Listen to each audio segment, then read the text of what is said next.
Hello students, आज हम हमारे बीए पार्ट थर्ड के फर्स्ट पेपर विश्व का प्रादेशिक भूगोल में एशिया महाद्वीप के बारे में नया टॉपिक शुरू कर रहे हैं। तो सबसे पहले आज हम इसके जो सामान्य परिचय है, जो सामान्य जानकारी है भूगोल के छात्र के रूप में जो हमें पता होनी चाहिए, उनके बारे में बात करेंगे।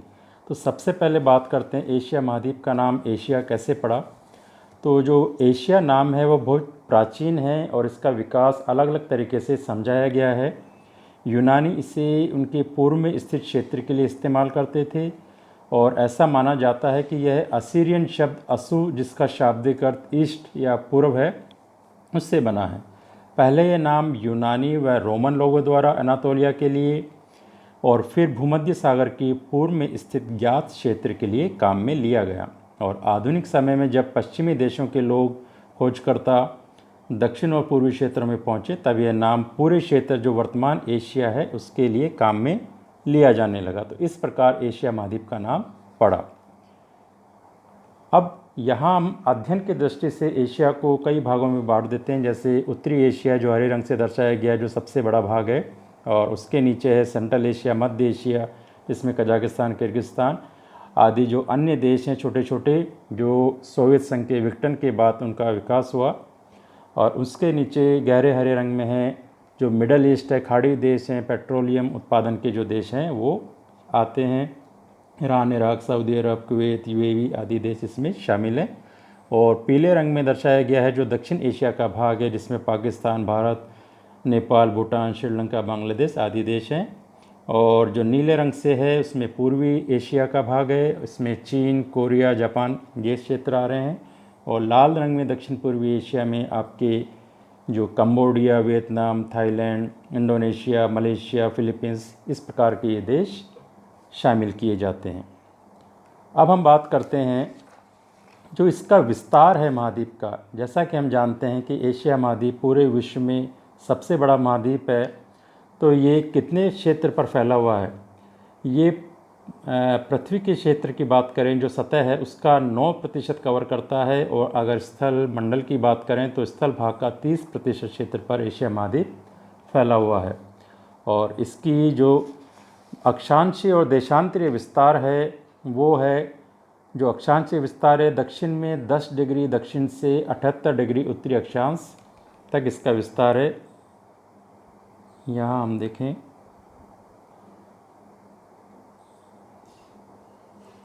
ये ऑस्ट्रेलिया के ऊपर से शुरू हो जाता है। ये भूमध्य रेखा जा रही है आपकी, इसके यहाँ से ये भाग है जो 10 डिग्री वाली रेखा है। और इसका उत्तरी भाग यहाँ है। तो इस प्रकार अगर ये 10 है, यहाँ पर 78 डिग्री उत्तरी है और ये दक्षिण है। दक्षिण इसलिए कि भूमध्य रेखा के दक्षिण से ये शुरू होता है। तो इस प्रकार इसका अक्षांशीय विस्तार है। और इसका जो देशांतरीय विस्तार है वो 25 डिग्री ईस्ट, 25 डिग्री पूर्व से 170 डिग्री पश्चिम तक है। अब इसको भी हमें समझना होगा, 170 और 125 किस प्रकार है। यहाँ से ये 25 डिग्री पूर्व, 25 डिग्री पूर्व है। ये तुर्की वाला क्षेत्र से 25 डिग्री वाला क्षेत्र है, जो 0 डिग्री ग्रीनविच रेखा है उसके पूर्व में है, इसलिए ये पूर्वी देशांतर है। और इसका जो ये भाग है, ये भाग, तो ये 170 डिग्री पश्चिम है, 170 डिग्री पश्चिम है। इससे पहले एक रेखा ये यहाँ तक है। इससे पहले जो ये रेखा है अंतर्राष्ट्रीय तिथि रेखा जिसे कहते हैं, 180 डिग्री ये भी पूर्व, लेकिन ये इसके पश्चिम में है, इसके भी आगे है। और कहाँ तक है, जो ग्रीनविच रेखा का पश्चिमी भाग उस तरफ से चलें तो ये 170 डिग्री आता है। तो इस प्रकार ये 170 डिग्री पश्चिमी देशांतर तक फैला हुआ है। तो 180 से भी इसका ज़्यादा हो गया, 25 तो ये है। और 180 जो अंतर्राष्ट्रीय तिथि रेखा है उसके भी आगे 10 डिग्री और ये इसका विस्तार, देशांतरीय विस्तार फैला हुआ है। तो इस प्रकार एशिया महाद्वीप विश्व का सबसे बड़ा महाद्वीप बन जाता है। और इसका जो उत्तर से दक्षिण की लंबाई है वो है 8,430 किलोमीटर और पूर्व से पश्चिम जो इसकी लंबाई है वो है 9,600 किलोमीटर। तो इस प्रकार पूर्व से पश्चिम में इसकी जो दूरी है यह विस्तार बहुत ज़्यादा है, उत्तर से दक्षिण इतना नहीं है। और आकार के हिसाब से अगर भारत से इसकी तुलना करें तो भारत से करीब ये 13 गुना बड़ा है। भारत के जो आकार है भारत देश का उससे 13 गुना ये बड़ा है। अब इसके बारे में मोटी मोटी जानकारियाँ हम जानने के लिए, ताकि किसी भी प्रकार के प्रतियोगी परीक्षा है उसमें हम आसानी से उन चीज़ों को समझ पाएँ और सही उत्तर दे पाएँ, इसके लिए हम सबसे पहले शुरुआत करते हैं यहाँ के सागरों से। उसके बाद हम बात करेंगे जलडमरू मध्यों से, स्थूमस से, और पहले बात करते हैं जो इम्पोर्टेंट यहाँ के सागर हैं महत्वपूर्ण उनके बारे में। पहले आता है कारा सागर।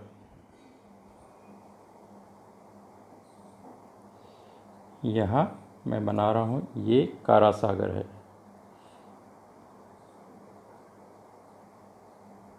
कारा सी या सागर जिसे कह सकते हैं। और यहाँ पर है दूसरा सागर एक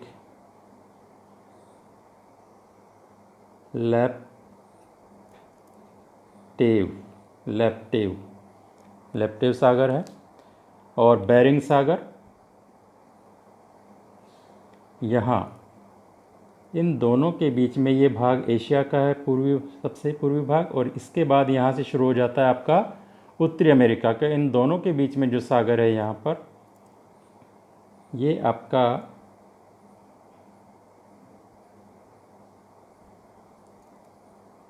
यहाँ पर बेरिंग सागर है। तो इसकी स्थिति ध्यान में रखनी, परीक्षा में पूछा जाए या कोई भी इसके संबंध में सूचना हो तो उसे आसानी से हम याद कर पाएँ। इसके बाद ओखोत्स्क सी है, ये देखिए यहाँ पर सी ऑफ ओखोत्स्क। यहाँ पर साखलिन, ये जापान है। इसके ऊपर ये उत्तर पश्चिम में सी ऑफ ओखोत्स्क है, और ये सी ऑफ जापान है, जापान सागर। यहाँ बेरिंग सागर यहाँ दिया हुआ है ही। और ये पूरे जो किसके भाग हैं, छोटे उपसागर हैं, ये सारे प्रशांत महासागर के भाग हैं। और ऐसे ही यहाँ पर पीला सागर दिया गया है, येलो सी। और ये दक्षिण चीन सागर है जो चीन के नाम से, ईस्ट चाइना सी है दक्षिण, ये चीन सागर, ईस्ट पूर्वी चीन सागर है। और दक्षिणी चीन सागर इसके चीन के नीचे है यहाँ पर। ये भी सब प्रशांत महासागर के ही उपभाग हैं।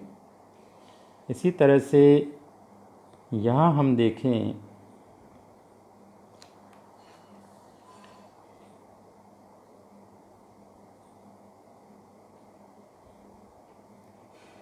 ये भाग यहाँ पे सेलेबिस सी, ये साउथ चाइना दक्षिण चीन सागर है। और इसके बाद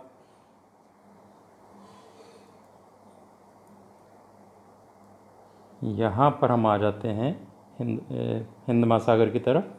तो इसके उपभाग हम जानते ही हैं, एक और बंगाल की खाड़ी है, एक और अरब सागर है। तो ये इसके उपभाग हैं। और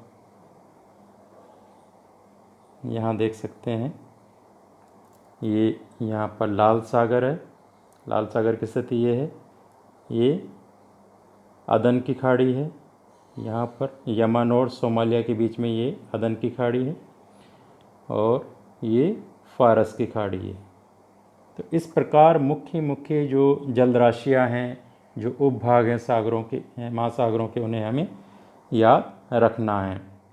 इसी तरह से कुछ छोटे और हैं, जैसे इस नक्शे में छोटे अभी दिख नहीं पड़ रहे हैं क्योंकि थोड़ा सा क्लियर नहीं है, उनके मैं नाम आपको बता देता हूँ। सुलू सी, ये फिलीपींस द्वीप के पश्चिम में स्थित है, सुलू सागर के नाम।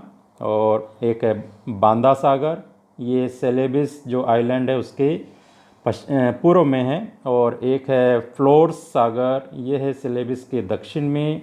और जावा जो इंडोनेशिया की महत्वपूर्ण, यहाँ पर ये इसके महत्वपूर्ण जो द्वीप है उनके हम यहाँ पे बात कर रहे हैं, जावा सुमात्रा, बोर्नियो, सुलेविस। तो जो जावा सागर है ये जावा के उत्तर में है, और जो तिमोर सागर है वो ऑस्ट्रेलिया के ये यहाँ पर पड़ेगा, ये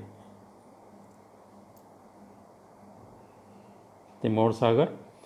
और इसके ऑस्ट्रेलिया के ऊपर यहाँ पे है अराफोरस, अराफुरा ये क्षेत्र है, अराफुरा सागर। और इस प्रकार से ये सागर हैं मुख्य मुख्य। और इनके बाद हम आते हैं जो खाड़ियाँ हैं, खाड़ियों की बात करें तो एक है ओब की खाड़ी, गल्फ ऑफ ओब जिसे कहा जाता है, ये आर्कटिक सागर में है। इसे हमें ढूंढना होगा, नक्शे में इसमें क्लियर नहीं दिखाई पड़ रहा है, मैं आपको बता देता हूँ। यमल प्रायद्वीप और ग्याडा प्रायद्वीप के बीच में ये है। और गल्फ ऑफ चिहिल, चिहिल की खाड़ी है, ये चाइना के पूर्व में है, येलो सागर में। और गल्फ ऑफ टोंकिन, टोंकिन की खाड़ी ये वियतनाम के पूर्व में है, चाइना जो सागर है चीन सागर में। और गल्फ ऑफ थाईलैंड ये आपके दक्षिणी चीन सागर में है, साउथ ऑफ थाईलैंड में। और फारस की खाड़ी हम जानते हैं, अभी बताया हमने। और ओमान, ओमान के पास में है, उधर ही फारस की तरफ ये है ये भी। और गल्फ ऑफ अदन की बात कर ली हमने। और गल्फ ऑफ एक्वाबा ये जॉर्डन वाला जो क्षेत्र है रेड सी के पास में, सिनाई प्रायद्वीप जो एशिया और जो अफ्रीका को जोड़ने वाला भाग है उस तरफ है ये गल्फ ऑफ एक्वाबा। तो इस प्रकार ये मुख्य मुख्य सागर और खाड़ियाँ हैं जिनके नाम हमें ध्यान में रखना है। परीक्षा के हिसाब से, प्रतियोगी परीक्षाओं के हिसाब से न्यू टाइप में पूछा जा सकता है, ऑब्जेक्टिव प्रश्न में पूछा जा सकता है। अब आते हैं हम जो इम्पोर्टेंट स्टेट्स हैं जो जलडमरू मध्य हैं, तो उसमें पहले बात करते हैं बेरिंग स्ट्रेट। तो बेरिंग स्ट्रेट की बात करते हैं तो ये आपका बेरिंग स्ट्रेट है, किस किस को अलग करता है, उत्तरी अमेरिका और एशिया को। अब स्ट्रेट क्या है, जलडमरू मध्य क्या है, पहले इसको भी हम समझ लेते हैं। जो बड़ी जलराशियाँ हैं उसका पतला भाग जो बड़े भूखंडों को अलग करता है वो जलडमरू मध्य है। इसी प्रकार से स्थल डमरू मध्य होता है, जो बड़े जो भूभाग हैं, स्थल भाग हैं, उनका पतला भाग जो बड़ी जलराशियों को अलग करता है वो स्थल डमरू है, जैसे पनामा स्टूमस है। तो इस प्रकार हम इनके बारे में समझते हैं। पहला है बेरिंग स्ट्रेट जो उत्तरी अमेरिका और एशिया को अलग कर रहे हैं और किसको जोड़ रहे हैं, ईस्ट साइबेरिया और बेरिंग सी को, जो साइबेरिया सागर है और बेरिंग सागर को जोड़ रहा है ये पतला भाग। और ऐसे ही ला पेरोज, ये देखिए यहाँ पर ये बेरिंग स्ट्रेट है, ये वाला भाग आपका एशिया का है, ये अमेरिका का है। तो ये आप समझ गए होंगे, ये साइबेरिया का सागर और ये बेरिंग। तो ये बेरिंग स्ट्रेट है, ये पतला भाग यहाँ पे बेरिंग स्ट्रेट के नाम से। इसके बाद आते हैं हम ला पेरोज। ला पेरोज कहाँ पर है, तो ये साखलिन आइलैंड, ये साखलिन आइलैंड जो इसमें कंट्रोवर्सी में, विवादों में रहता है अक्सर, चीन और रूस के बीच में जिसको लेकर विवाद रहता है, साखलिन आइलैंड ये। और होक्काइडो ये जापान का द्वीप है सबसे उत्तरी, इसके बीच में यहाँ पर ला पेरोज जलडमरू मध्य है। और किस किस को अलग करता है, साखलिन द्वीप को और होक्काइडो को ये अलग करता है। और जोड़ता किसको है, यहाँ पर ओखोत्सु सागर है और यहाँ पर जापान सागर है, उनको ये जोड़ता है। और इसके बाद आता है, यहाँ हम देखें ये ला पेरोज यहाँ साफ दिखाई पड़ रहा है। और यहाँ है ततर जलडमरू। ततर जो जलडमरू है वो आपके पूर्वी रूस और साखलिन इनको अलग करता है। और किसको जोड़ता है, ओखोत्सु सागर और जापान सागर को ये जोड़ता है। और इसके बाद हम आते हैं कोरियन स्ट्रेट, ये भी इसके अंदर दिखाई पड़ रहा है। यहाँ पर ये उत्तरी कोरिया, ये दक्षिण कोरिया, इसके यहाँ पर ये जापान का भाग है, और इसके बीच में ये जो जलीय भाग है ये है कोरियन स्ट्रेट या कोरिया जलडमरू मध्य। और ये देखिए इसमें अच्छी तरह से दिखाई पड़ रहा है, ये कोरिया का भाग, दक्षिण कोरिया है ये, और ये जापान का भाग, यहाँ पर कोरिया जलडमरू मध्य है। और इसके बाद हम आते हैं लुजोन स्ट्रेट। लुजोन फिलीपींस का द्वीप है, तो उसके ऊपर ही ये है। ये फिलीपीन के द्वीप हैं प्रशांत महासागर के पूर्वी भाग में, और इंडोनेशिया के पूर्व में है, ये उत्तर पूर्व में। इसके ऊपर यहाँ ताइवान और लुजोन के बीच में है लुजोन स्ट्रेट। तो इससे हमें ध्यान रखना है लुजोन कहाँ पर है, किस किस को अलग कर रहा है, ये ताइवान और लुजोन द्वीप को, और जोड़ रहा है दक्षिणी चीन सागर और प्रशांत महासागर को। इसी तरह से यहाँ हम देखें ताइवान स्ट्रेट, तो ताइवान जिसका नाम फार्मोसा भी है, पूर्व का नाम, पहले इसको फार्मोसा के नाम से जानते थे। तो यहाँ पे ये चीन का मुख्य भाग है और ये ताइवान है, इसके बीच में ये ताइवान स्ट्रेट है। इसके बाद हम आते हैं मक्कासर स्ट्रेट, ये कहाँ पर है, तो ये बोर्नियो द्वीप है, इसका ऊपर वाला भाग मलेशिया का है और नीचे इंडोनेशिया का। तो इसके और ये सुलावेस है, इसके बीच में यहाँ पर मक्कासर जलडमरू मध्य है। यहाँ से लेवेस सागर है जो हमें पहले वाले नक्शे में दिखाई नहीं पड़ रहा था, यहाँ जावा सागर है जो इस तरफ है। तो इस तरह से इनकी स्थिति हमें ध्यान रखनी है, इसको बार बार अगर हम देखेंगे तो ये हमें याद भी होंगी और स्पष्ट हो जाएंगी चीज़ें दिमाग में, भूलेंगे नहीं कभी। उसके बाद हम आते हैं सुंडा स्ट्रेट। तो सुंडा स्ट्रेट कहाँ है, जावा और सुमात्रा के बीच में। ये जावा का भाग है, ये नीचे वाला जावा का भाग है, और ये सुमात्रा का, इन दोनों के बीच में ये है सुंडा स्ट्रेट। किस किस को अलग कर रहा है, जावा और सुमात्रा के द्वीपों को, और जोड़ता किसको है, जावा सागर और इंडियन ओशियन को। तो ये सुंडा स्ट्रेट है जो जावा सागर जो कि किसका भाग है, पैसिफिक का, प्रशांत महासागर का, उसको हिंद महासागर से जोड़ रहा है। इसके बाद हम आते हैं मलक्का स्ट्रेट। ये बहुत महत्वपूर्ण है क्योंकि इससे बहुत ज़्यादा अंतर्राष्ट्रीय जो जलीय जो परिवहन होता है वो यहाँ से निकलता है, और बहुत बड़ी संख्या में ये यहाँ पे परिवहन देखा जाता है, परिवहन के जो साधन है वो मूव करते हैं। तो ये किस किस के बीच में है मलक्का, इसकी बात करते हैं। ये मलाया प्रायद्वीप, ये मलेशिया है, तो ये मलाया प्रायद्वीप और मलेशिया के बीच में से यहाँ से निकल रहा है।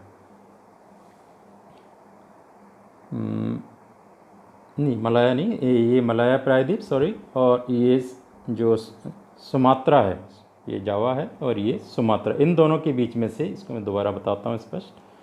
ये जो तीर से यहाँ पर दिखा रखा है, मुझे बताने की ज़रूरत नहीं है इसमें, ये मलक्का स्ट्रेट है, मलक्का जलडमरू मध्य है। यहाँ पर हम देख पा रहे हैं ये बंगाल की खाड़ी है, ये अरब सागर है। तो यहाँ से जो अंतर्राष्ट्रीय जलीय मार्ग बना हुआ है, और ये भारत के जो क्षेत्र हैं उनसे करता हुआ व्यापार, और जहाज़ यहाँ से इस ओर पूरे क्षेत्र को टच करता हुआ निकल जाता। तो इस प्रकार से ये अंतर्राष्ट्रीय जलमार्ग है, बहुत ज़्यादा महत्वपूर्ण है।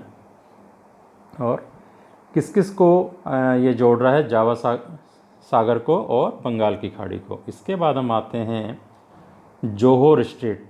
तो ये जो मलेशिया के नीचे ये सिंगापुर वाला भाग है, इसे हम देखें तो यहाँ पर ये है जोहोर जलडमरू मध्य, और ये किसको जोड़ रहा है, यहाँ पर जो आपका दक्षिणी चीन सागर है उसको आगे ये जोड़ता है बंगाल की खाड़ी की तरफ। और इसके बाद हम आते हैं हॉर्मुज जलडमरू। हॉर्मुज को स्थिति देखें, अब हम आ गए हैं फारस की खाड़ी की तरफ। ये फारस की खाड़ी, पर्शियन गल्फ, ये ईरान का पठारी क्षेत्र है, पठारी भूमि है, और यहाँ यूएई का है, ये ओमान आ गया यहाँ पर। तो यहाँ पर जो नुकीला इसका भाग दिख रहा है ये है स्ट्रेट ऑफ हॉर्मुज या हॉर्मुज जलडमरू मध्य। तो ये परीक्षा में कई बार पूछा जाता है और इसमें कन्फ्यूजन बहुत ज़्यादा होता है बच्चों को, इससे हमें ध्यान रखना है। यहाँ पर गल्फ़ ऑफ ओमान, ओमान की खाड़ी है और ये अरब सागर है। तो ये सब इसके भाग है अरब सागर के, और अरब सागर खुद हिंद महासागर का भाग है। तो हॉर्मुज जलडमरू मध्य की स्थिति ध्यान रखनी है। इसके बाद बॉस्फोरस आता है। तो बॉस्फोरस की स्थिति देखें तो काला सागर हमें ध्यान करना होगा। काला सागर कहाँ है? ये काला सागर है, और यहाँ पर मरमारा सी, ये छोटा सा है, सी ऑफ मरमारा। तो इसको जो जोड़ने वाला मार्ग है ये है आपका बॉस्फोरस जलडमरू मध्य। ये एशिया और यूरोप को अलग कर रहा है, और जोड़ किसको रहा है? काला सागर और मरमारा सागर को। इस प्रकार इसकी स्थिति ध्यान रखनी है। और इसके बाद आता है डार्डेनल्स का जलडमरू मध्य है। यहाँ देखिए, तो ये देखिए, ये काला सागर है और ये मरमारा है, और ये जो भाग है ये है इसका बॉस्फोरस स्ट्रेट, जिसके बारे में अभी हमने बात करी। और अगला ये भाग ये है डार्डेनल्स स्ट्रेट। तो दोनों बिल्कुल पास पास में मरमारा के, ध्यान रखना है। बॉस्फोरस और डार्डेनल्स दोनों मरमारा जो सी है उसके आगे पीछे ही हैं ये। और ये किसको जोड़ रहे हैं? ये पहले अलग कर रहे हैं एशिया और यूरोपीय भाग को, और जोड़ते हैं मरमारा सागर और भूमध्य सागर को। ये जो एजियन सागर यहाँ पे दिखाई पड़ रहा है, यहाँ आयोनियन सागर दिखाई पड़ रहा है, और यहाँ पर एड्रियाटिक सागर आ जाएगा। ये ग्रीस वाला भाग है, यूनान का ग्रीस। और ये सारे किसके भाग हैं? ये भूमध्य सागर, यहाँ पर मेडिटेरियन सी, उसके भाग हैं। तो इस प्रकार से ये जो जितने भी जलडमरू मध्य है इनकी हमें स्थिति ध्यान में रखनी है। इसके बाद हम जो इसके मुख्य मुख्य जो पर्वतीय क्षेत्र हैं, द्वीप हैं, उनके बारे में भी बात करेंगे इसके अगले वीडियो में। तो आज के वीडियो में इतना ही। Thank you.